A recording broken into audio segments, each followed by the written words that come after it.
Welcome to the RD2BE podcast. Each week we sit down with a different registered dietitian nutritionist to showcase the diversity of opportunity in the dietetics profession. Our aim is to dismantle the notion that there is a traditional career path. I'm Carl Barnes, the registered dietitian behind the scenes of RD2BE. And I am Jenna Warnock, the RD2BE host. Our RD guests share their stories, career paths, and advice to help students like us succeed in the profession. Welcome back to another episode of the RD2BE podcast. I'm your RD2BE host, Jenna, and today we're going to be highlighting the Dietetic Internship Director of the Florida Department of Agriculture and Consumer Services, Mr. Rick Parks. And thank you so much for joining us today, Rick. You're quite welcome. Thank you for having me. And so first, we kind of just wanted to get a little bit of an understanding of your background and how you obtained your position as the DI director. Well, I worked in Illinois, and I worked for the state agency, and there was a layoff after I've been there for just about 3 years, and so that forced me to go out and look for other positions. And Florida was just implementing some new RD positions within the structure of the National School Lunch Program, that the group that oversees the school lunch program in Florida. So they were looking for somebody with a master's degree and then also some, experience in that area. So I had both. So I had my master's degree, and that was one of the requirements to manage the dietetic internship program. So that's really how I, came into the position, was through a academy journal, newsletter, or not newsletters, advertisement. And so I found out about the position here in Florida and applied, and that was in 2002. So it was a young dietetic internship program. They had just started, and I was their first internship director. Oh, that's awesome. And so you've kind of seen the internship grow, for the past 20 years, I would say, of just kind of seeing its development and things like that, which is super awesome. And you mentioned how, like one of the requirements for the position was a master's degree, but were there any other experiences you had that kind of made you stand out to fulfill the role? Actually, the first job after I completed my internship degree and internship program was with the St. Louis District Dairy Council as a nutrition educator. And I think nationwide, they're a great organization. They're set up in regions or states. But if you have been ever exposed to the Dairy Council, National Dairy Council, or local, regional, even state level dairy councils, they provide a lot of great services. And of course, it's a dairy industry to promote the benefits of milk and dairy products, as far as the nutritional benefits. But they also do a lot of marketing, I guess you could say, as far as public service and doing some media training and being in the media forefront. So just that background and being in front of people, because I did several radio interviews, did a few TV, but mostly radio, did some in-person training. So all that kind of leads up to honing your skills, learning what you've learned in undergrad and then applying it in your first position. So just a lot of basic overall health and wellness type topics that I learned at the Dairy Council. Then it led to a state role working with the school lunch program, child care food program in Illinois with the State Board of Education there. And that's the position that was a union organization, and they had those layoffs. And so they did everything by the book, but it was not in my plans. So I tell people that Illinois trained me to work in Florida as far as the USDA school meal program. So that was the other two big areas that really led me into fulfilling this current role. And that's great that you got that experience with your first position. And what's actually super interesting is in one of our previous interviews, we actually interviewed the president of the National Dairy Council, and she had a bunch of great information as well, Miss Regali Carr. And she kind of mentioned a lot of things that you did as well about the Dairy Council. And so what makes your dietetic internship program particularly unique compared to others that are traditionally done through universities or hospitals? Well, we are at the state level of a child nutrition or community program. So we're a little bit in the both areas of community nutrition as well as food service management. And so we kind of gravitate towards anybody that's interested in both of those areas. And we're unique because at the state level, there's very few programs that are administered by government entities. We have some local WIC, county WIC departments and those types of organizations running programs. But there are very few that are, state government operated. So that makes us very unique. And then our focus is on the USDA child nutrition program, school lunch specifically, and looking to direct students with that interest into this area of work, the K-12 industry, I guess you could say. Well, and you said with that state focus and being with government entities, how is that integrated into your program exactly? Is it integrated through the rotations in particular, the curriculum? How do you see that state government interaction in the program? Tallahassee is where we're located, and it's the state capital for Florida. So that's very government centered and focused. And we do have relationships with several other government agencies that also administer programs. So of course we have the local WIC as well as the state WIC offices that we have been partnered with and aligned with for a while. We have Department of Elder Affairs that we do a 1-week rotation, and that's related to the adult care food program. And then we have the child care food program over at the Department of Health. So those are other state agencies that we work with. We also have been doing a healthy schools rotation with the Department of Education, which is where we actually started our program back in 2002. And then we were moved legislatively from our programs being managed by the State Department of Education over to the State Department of Agriculture. And that was done under a legislative move, really. There's a few other states, New Jersey and Texas, I think, but there's maybe as an agreement between agencies that it's assigned here, but is operated over there. But we try to integrate, we have to meet all the, main subject areas, so the community, food service, and clinical areas. And so if it wasn't for the clinical, we'd be, maybe too, focused on the community and the food service management. But we try to integrate the practices and policies that are set by USDA and have our students join us. Mainly the first semester is really clinical focused. Then we start getting into more of the community and food service after the new year. So the second semester is more dedicated in our schedule to getting out into the schools, learning school food service management at a local county program.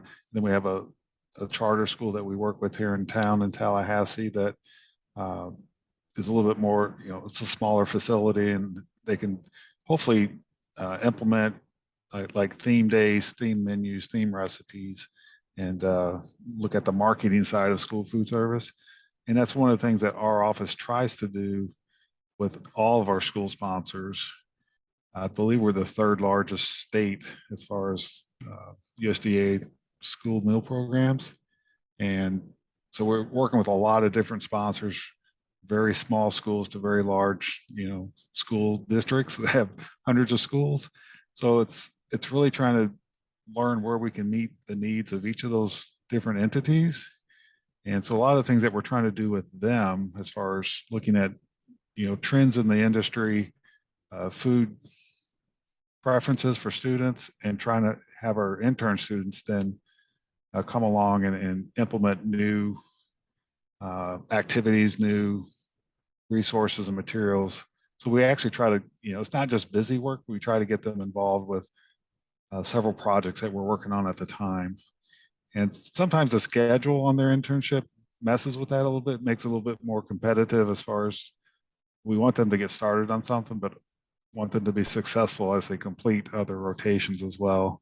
But I think overall, we have really, in the last probably 4 years for sure, have really looked to use those skill sets that younger students, I call them younger because I'm just getting older, but those students that are coming in with new skill sets, and we see a lot of great things that they're doing with some of the nutrition education materials they may produce for a clinical rotation for nutrition education, or for a school food service rotation. They may do some great resources, and we've actually had them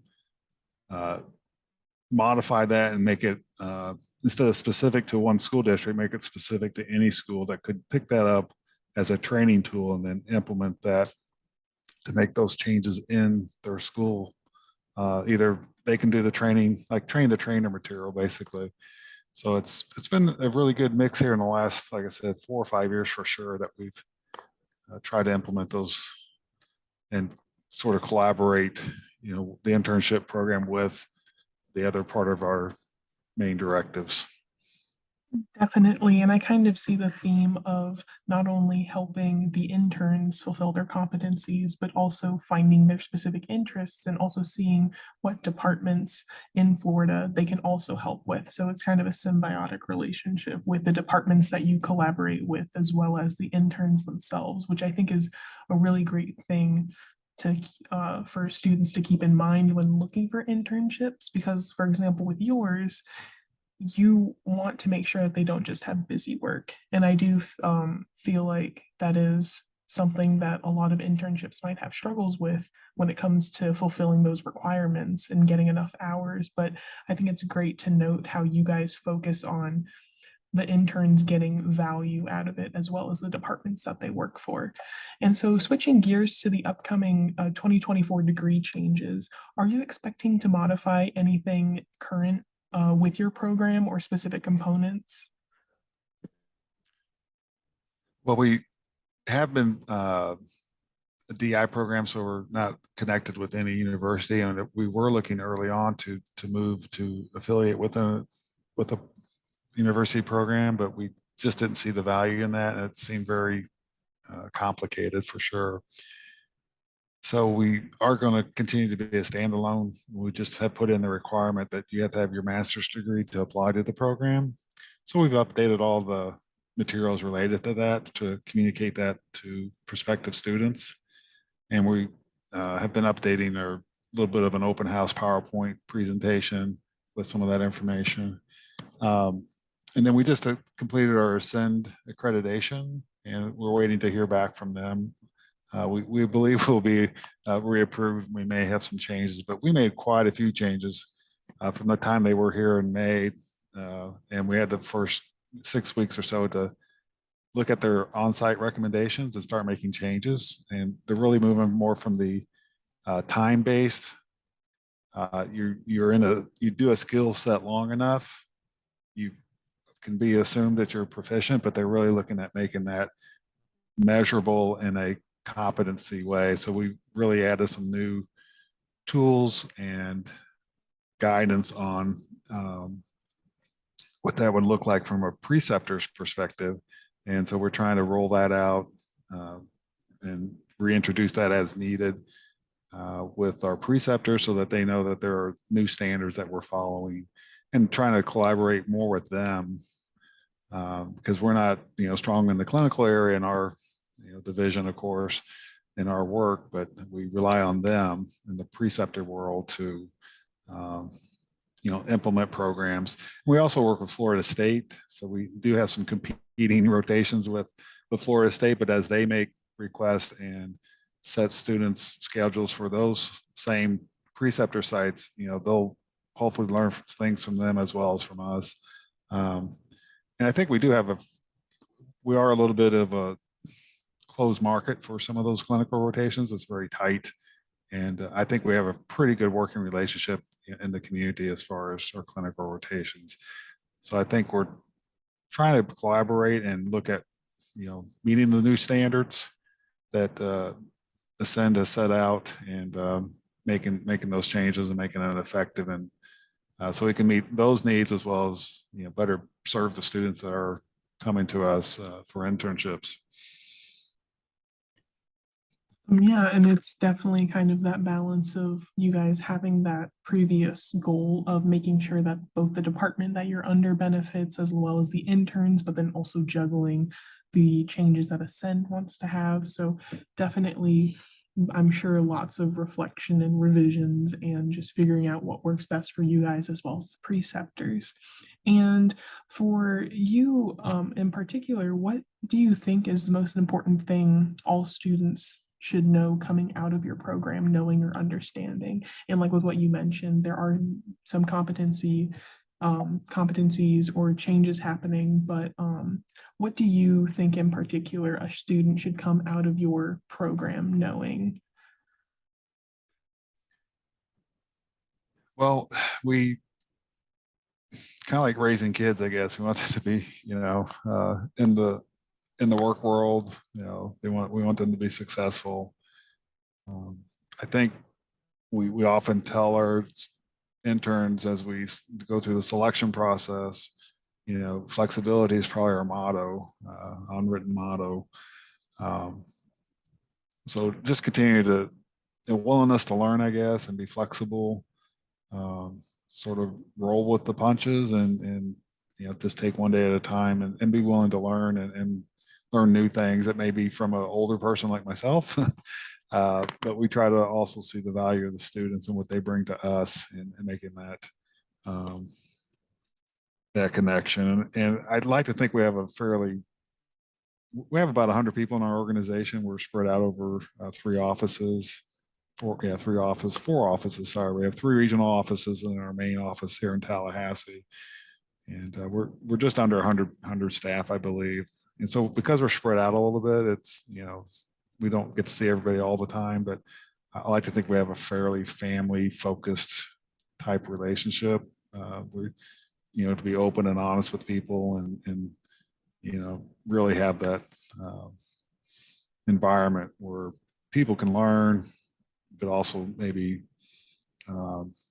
if needed, if we don't have too many issues with interns, not doing what they're supposed to do, but just being able to correct people and we want what's best for them, and hopefully that translates back and what's good for our students would be good for us as well, because we want them to be successful. We want our employees to be successful, and to do that, you just have to have that open lines of communication and willingness to, like I said, be flexible and go with changes as they come up. And we do have set priorities, but sometimes those, that's one of the other things we ask our students on the internship selection, how do you deal with changes in priorities and how do you prioritize? And so I think that's, something I have to deal with every day.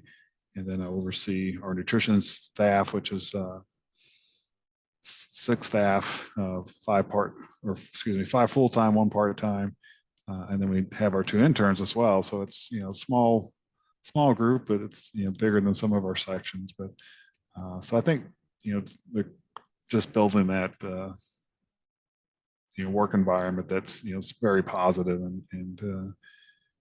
and when the students graduate, they go out, we tell our preceptors, we don't have a program without your preceptors. And a lot of dietitians don't have that background on quote teaching, unquote. I'm not a teacher, but someone's done it for you and that content, that skill. And so, when our students graduate, we hope that they can carry it forward and pay it back and make a difference in, a few lives or many lives. So we that's one thing about our program. We like to think that we can impact a large, population, children, with the work that we do. We, provide menu plans, menu samples.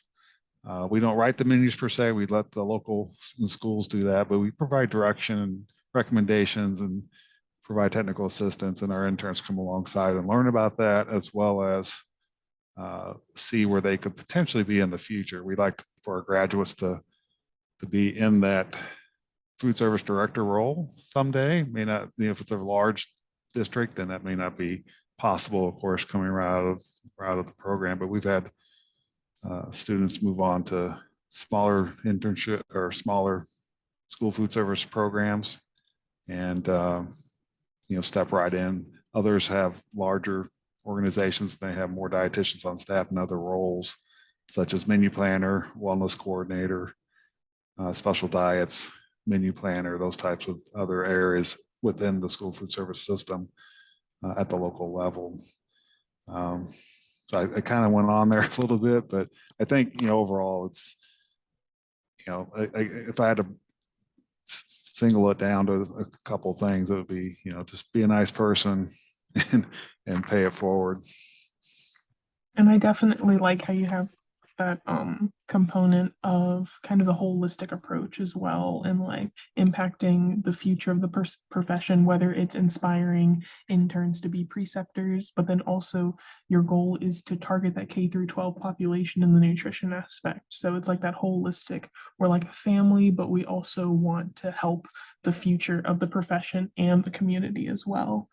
And so you did mention that you accept 2 interns per rotation, and I mean, for some internships, that's, kind of normal for them, but for others, they accept a larger pool. And so when it comes to dwindling down all the applications you get, how do you identify a strong applicant for your program? And I guess the first question to ask to segue into that is, do you have a lot of applicants, and how competitive is your program?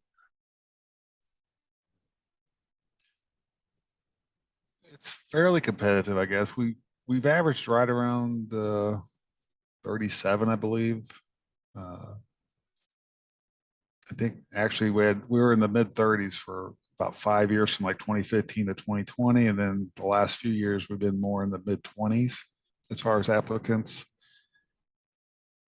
So it is fairly competitive just because we do have the 2 positions. So we are trying to get the word out about our program and trying to figure out how to reach that student that's not interested in clinical, or just not something that appeals to them. Maybe they're more community and food service oriented. I will say food service is one of the hardest industries. If you work in a kitchen facility, it's we have, we call them lunch ladies. It's a term of endearment for sure. But our school food professionals, they are some of the greatest people to work with, and they truly care, and they'll do a lot with little sometimes to make sure that they can get the best, most nutritious meals to their students, and they love those students, like their own kids usually. So it's that side of the industry we don't always see, but it is somewhat labor intensive from that side. So I don't know how many students are in college that, yes, that's what I really want to do, get out there and, move these big pots around, but of course you'll be managing that, but you still have to deal with from our internship, we try to have our students work in the kitchen at least a week or 2 to get exposure to that. And then we also have food service management in the clinical rotations right now, looking at the special diets and trade line and those types of aspects of food service.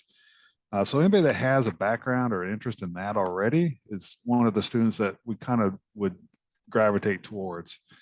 We've had students apply and they indicated that they want to do like pediatric. They just indicate pediatric. They don't really say what, pediatric clinical maybe, but usually I want to work with children and pediatrics. So that to me implies clinical, or more of a clinical setting. So we sometimes we'll vet those applications a little bit closer to make sure, are they talking about school food service or pediatric, more in a clinical setting. So those usually will lean out, or we clear those applications out, because usually pediatric, they are interested in clinical settings. So we do look for, again, those students that have some interest or background, have demonstrated that either with volunteer work or paid work. Maybe they worked in a restaurant, a hospital, clinical setting, in patient tray services, those types of areas. Could have been a daycare, a school, after school program, just a variety of things that students have demonstrated that, yes, this is the area that I want to be in. So they've already demonstrated that, shown that to us, and we could project forward then that this is likely the area that they will continue to be in. because one of the issues that when we started the program, 2002, we were looking at the number of people that would be retiring in 4 or 5 years. Well, that's always going to be the case. So do we have nutrition professionals that can replace those folks that are retiring? And as somebody retires in the upper level, then those lower level staff can move up, and then those positions become open. And we really like to fill those positions with registered dietitians. I can't think of any rotation or school programs that have added a dietitian as a new position, but the ones that we know currently, do have dietitians move around and up and out into other areas. So that does open up some opportunities for our students to fill in. And so we do look for that application to indicate that interest in community food service management rotations and experiences more so than of course clinical. So if it says clinical right up, that's what I want to do, then we really don't do much with that application and just set it aside. And then we do look for some letters of recommendation. Are they, kind of in this area? Are they fairly, of course, positive? GPA is something we look at, but we get questions about that. We started at 3.0 as far as sort of the lower side that would give points towards. So we do try to rank our applicants with the scoring. And we don't say you can't apply with less than 3.0, but you just may not do real well in some of the scoring. And then oftentimes when that happens with lower GPAs, we see a letter of recommendation or two that indicates maybe why the student has that. So we've seen that before, and we're really, we don't want to discard that. We want to look at it and make sure that, is this person someone that we feel would be a good fit for us as well. So we usually have about the 25, 27 range, try to cut that in half. And we try to get down to about 6 or 7 that we do a phone interview with based on just what we're seeing on paper. And there's a small committee, of course, dietitians now that go through that. We split those out. I like this one. I don't like this one. Can someone concur? And then we'll, kind of just go down the process that way. And I kind of wanted to touch base on what you mentioned with letters of recommendation, because this question kind of came up as you were talking about it. When it comes to who the letter of recommendation is coming from, do you take more value in if it's from a work experience, a volunteer experience, or from someone who's known them for a long time? Do you have like a priority list for what type of letter of recommendation someone has? I don't think we really do. Each individual person evaluating that may have something that's not, they may have something that would pull them one way or the other from a personal perspective. And we do talk about some of those issues sometimes, but we don't have like a written thing that says, we used to have one from an employer, one from a professor is allowed or recommended. But we kind of moved away from that. We just 2 letters of recommendation, 3 letters of recommendation, and whoever can speak the best on your behalf.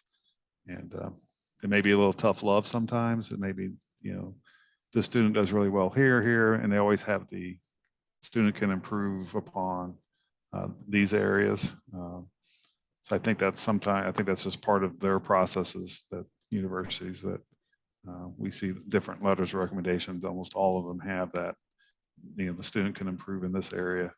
I guess it's just as to help them grow as a student, future intern, and then as a future professional. So we really, as long as there's 3 letters of recommendations, I guess is the current DICAS, which is DICAS Liaison now. I guess it's a new website. We used to have 2 letters of recommendation, but we changed it to 3 because everything else said 3, but our website and our materials. So we changed it to 3 this last year, just to match and be more in line with what other programs and DICAS was asking for. I gotcha. That makes perfect sense about the letters of recommendation. And so then turn to the other side, and you kind of mentioned it a bit with kind of sifting through different applications, what you're looking for and what you're not. are there any like strong, like if you're looking at an application and it kind of just highlights to you, okay, we're for sure not accepting this intern, like are there certain things or even just how they write the application that's just an instant turn off for you, like considering them as an intern? Spelling mistakes is probably one that kind of stands out. It's um, pretty obvious usually early on. I guess if there's English as a second language, issues, and their primary language is something else, then we could, maybe be a little bit more lenient on that. Um, so I think spelling, and then just sometimes we get letters. We ask for a letter of intent or a letter of like a personal mission statement. What do you hope to do in the future type letter? And I think most of the die-cast material it directs the students into that area, but so it's somewhat the same letter that can be used for multiple applications. But when it comes to our program, where do you see yourself working? Do you see yourself in a community nutrition program or a school food service type program or a related area? And trying to get that into the letter and then expressing that succinctly and openly and honestly is really what we try to ascertain and confirm, which is not always easy. So that's why we do have a small group of us. And as a man, I'm not sure some of the female counterparts, they have that discernment more than I do, perhaps. And so I think that's helpful to have that different perspective. If someone expresses their life history or their a little bit about their family history, why they got into dietetics, that's fine. But sometimes it's a little bit too much, I guess. So a lot of their letters taken up by what prompted them to get into the study nutrition and to pursue dietetics. So I think a little bit less about that. And you could probably summarize it in one or two sentences versus one or two paragraphs, and then get into where you see yourself. So I think some of it could be shortened, really. Letters that go into the second page, tend to get a little long, and we're reading down and down and down, trying to find, what's the student looking for in the program? Are they looking for something like ours? And so that's what we're really trying to ascertain. So if you can get that in quickly, and then support that with statements, that's always best. I gotcha. And so kind of not focusing so much on the past, looking more towards like what you want to contribute in the future, and then kind of showing what experiences you have in the past or currently that can kind of like solidify, hey, this is how sure I am of what I want to do in the future. Kind of focusing on that with the applications. Yeah, I think a lot of times what we see in the letter is a little bit of a summary of their resume. We can look at the resume to see specifics, and so the person can just not specifically state see my resume, but in my resume I worked here and here and here, and I think this would be a good fit, and I really see myself working in this area, that type of thing. So I know undergraduate professors will usually work with their students to get those letters written and try to provide some input. So definitely take advantage of that if you're not. And if you do have somebody that's your food service management instructor, that would probably be a letter of recommendation. If this area is what you're looking for, I would say a letter of recommendation from that particular instructor or professor would probably speak a little bit more, and I think has spoken a little bit more closely to catching our eye and our ear, I guess, when we see applications coming in.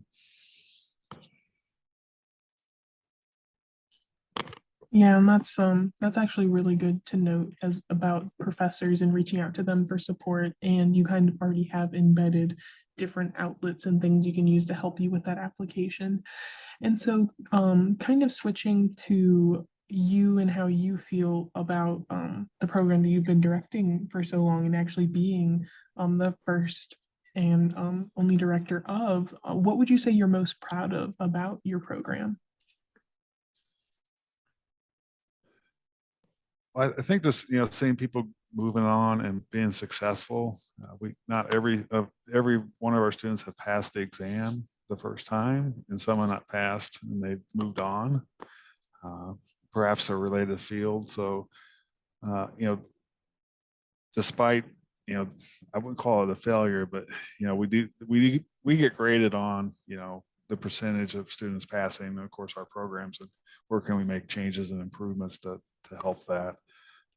So I'm just, proud of dietitians in general, because all of us have the same characteristics in a lot of ways, at least for me, like type A personality, perfectionist minded, detail oriented, so we see that a lot in our students. And so when you get a group of dietitians together and we're trying to evaluate applications for the program, then, we see a lot of ourselves in the students that are coming in. And then we see a lot of ourselves as the students are here, and then as they graduate and move on to new positions. So I think, just proud of those that have, come, and maybe things didn't work out well, but for the vast majority that have come and moved on to our goal, our mission of being in school food service and providing, meals to students that are, meeting the nutritional requirements, as well as, hopefully that are providing nutrition education opportunities and meeting students as well as those families' needs from a, meal benefits perspective. So I guess overall, I'm trying to remember how many students we had. I have my list somewhere, but it's like 45 students, graduates. 46, I guess. 44 graduating. I think we're on our 45th and 6th student this year. So we've averaged 2 a year. We had 1 our first year, and 3, I think, about 10 years later. We had 3 1 year. And we did get some recommendations from the Ascend visitors, site reviewers, to expand our program, but we push back on that all the time because of those clinical settings. But we would love to increase our program. I think, the other thing I'm proud of, we're here 20 years and celebrating that, and continue to look at, making things better and more effective and efficient for our staff that implement the program, but as well as for the students that on the receiving side of the program.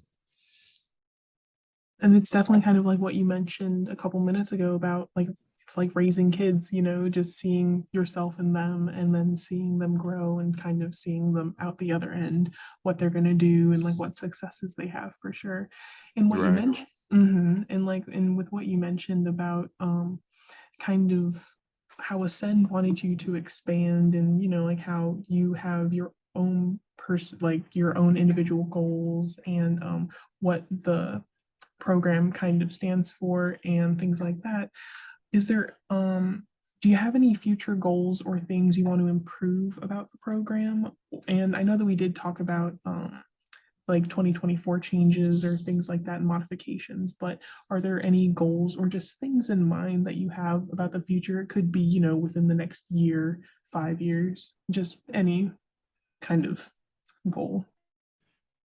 So for this year, with the Ascend site visit in May, and then we kind of had like this is a grace year, I guess, of sorts, that we get to maybe try some of the things they recommended.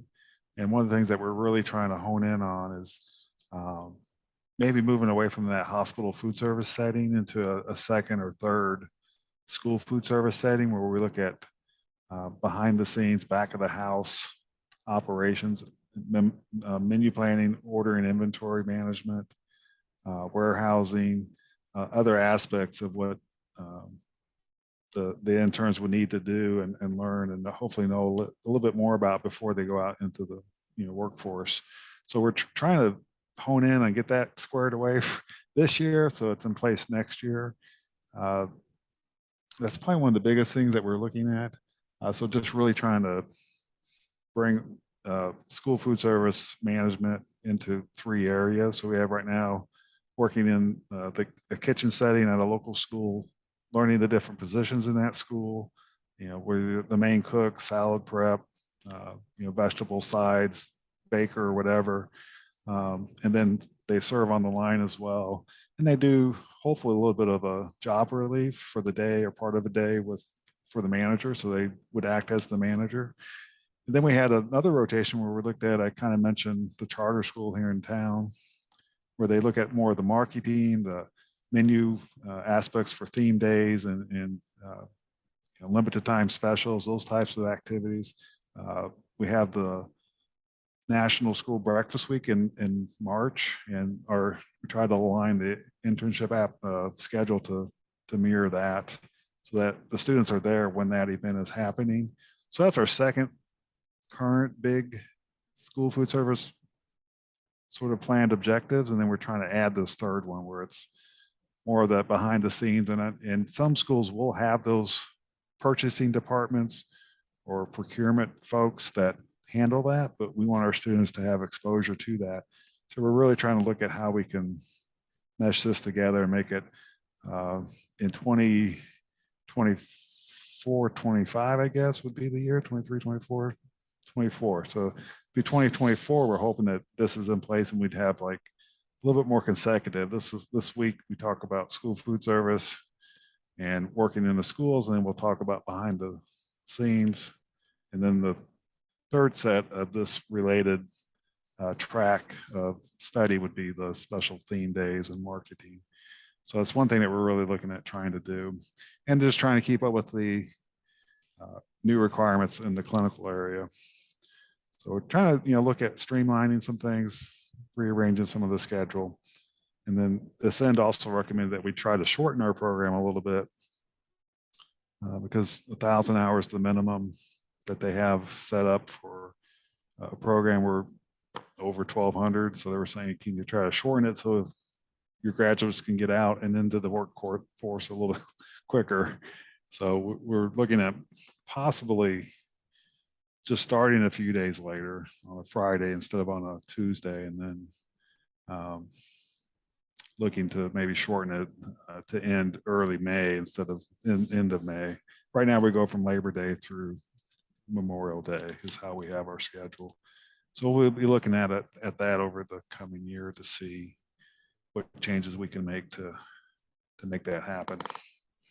Definitely, and dietetics is an ever-evolving world, not only with like nutrition research, but also just with the requirements and dietetic internships, the graduate program, graduate degree requirements, and everything like that. So I think definitely like broadening the horizon for different food service scenarios that interns and registered dietitians can be in. I think that's a really great thing to like focus on, because it's kind of the same thing with like the kind of broken mindset of, oh, every RD has to be in a clinical setting in the basement of a hospital, or but just kind of broadening that perspective and kind of putting them in different situations of, hey, you can do food service, and like what you said, like 3 different areas, and giving them that exposure, which is really great.